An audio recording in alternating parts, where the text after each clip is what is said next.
Bonjour, je suis la Fée des maths. Bienvenue dans cette vidéo de numération. Ensemble, nous allons apprendre à lire et placer les nombres décimaux sur une droite graduée. Avant ça, je t'invite à t'abonner à notre chaîne YouTube et à activer la petite cloche pour recevoir les notifications. Voyons d'abord comment placer un nombre décimal sur une droite graduée. Pour placer un nombre décimal sur une droite graduée, il faut tout d'abord regarder en combien de parts est découpée chaque unité. Autrement dit, on regarde combien de sauts on doit faire pour aller d'une unité à l'autre.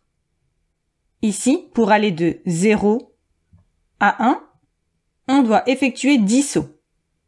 Grâce à cela, on peut trouver le pas de graduation, c'est-à-dire de combien on avance d'une petite graduation à la suivante.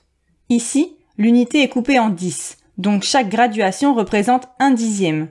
On avance de 0,1 en 0,1. Une fois qu'on a trouvé le pas de graduation, il faut se placer sur la bonne graduation de départ, puis compter le nombre de graduations à ajouter. Par exemple, si on veut placer le nombre 0,4 sur cette droite graduée, comme on avance de 0,1 en 0,1, on partira de la graduation 0 et on avancera de 4 graduations. 0,1, 0,2, 0,3, 0,4. Prenons un autre exemple avec cette autre droite graduée. On veut placer les nombres 1,32 et 1,65. On commence par compter le nombre de graduations que contient chaque unité. Ici, on en a 10, 20, 30, et ainsi de suite jusqu'à 100. L'unité est coupée en 100. Donc chaque petite graduation vaut 1 centième, et on avance de 0,01 en 0,01. Pour placer le nombre 1,32 sur cette droite graduée, on partira de la graduation 1. Et comme on avance de 0,01 en 0,01, on avancera de 32 graduations. 10, 20, 30, 31, 32. Le nombre 1,32 se place ici. Pour placer le nombre 1,65 sur cette droite graduée, on partira de la graduation 1 et on avancera de 65 graduations. 10, 20, 30, etc. 65. Le nombre 1,65 se place ici. Remarque. Comme chaque graduation représente 1 centième, chaque groupe de 10 graduations représente 1 dixième. On peut s'en aider pour placer les nombres plus facilement.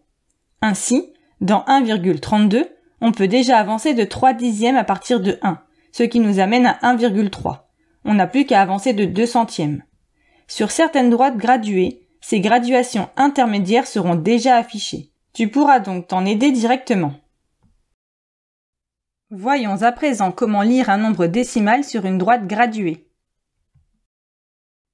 Pour lire un nombre décimal sur une droite graduée, on commence par la même étape que pour placer un nombre décimal, c'est-à-dire qu'on regarde en combien de parts est découpée chaque unité. Ici, pour passer d'une unité à l'autre, on fait 10 sauts. Le pas de graduation est donc d'1 dixième. On avance de 0,1 en 0,1. Ensuite, il faut compter le nombre de graduations à ajouter à la graduation départ. Par exemple, si on veut lire quel nombre correspond à cette graduation, on part de la graduation connue, juste avant, ici 4. Puis on compte. 1, 2, 3, 4, 5, 6 graduations, soit 6 dixièmes. On a donc 4 unités et 6 dixièmes, ce qui donne 4,6. Voyons un autre exemple avec cette droite graduée. On veut lire le nombre qui correspond à cette graduation. On commence par regarder en combien de parts est découpée l'unité. Ainsi, de 12 à 13, on a 100 graduations. Chaque petite graduation représente donc 1 centième, et on avance de 0,01 en 0,01.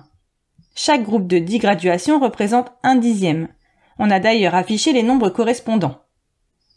Ensuite, il faut compter le nombre de graduations à ajouter à la graduation départ, qui est ici 12,6.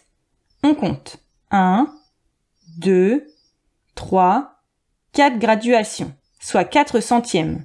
On a donc 12,6 plus 4 centièmes, ce qui donne 12,64. Et voilà, tu sais à présent lire et placer les nombres décimaux sur une droite graduée. Pour t'entraîner davantage ou approfondir la notion, rendez-vous sur le site passeeducation.fr. Tu y trouveras des fiches d'exercices, des évaluations, la leçon et bien plus encore. À bientôt!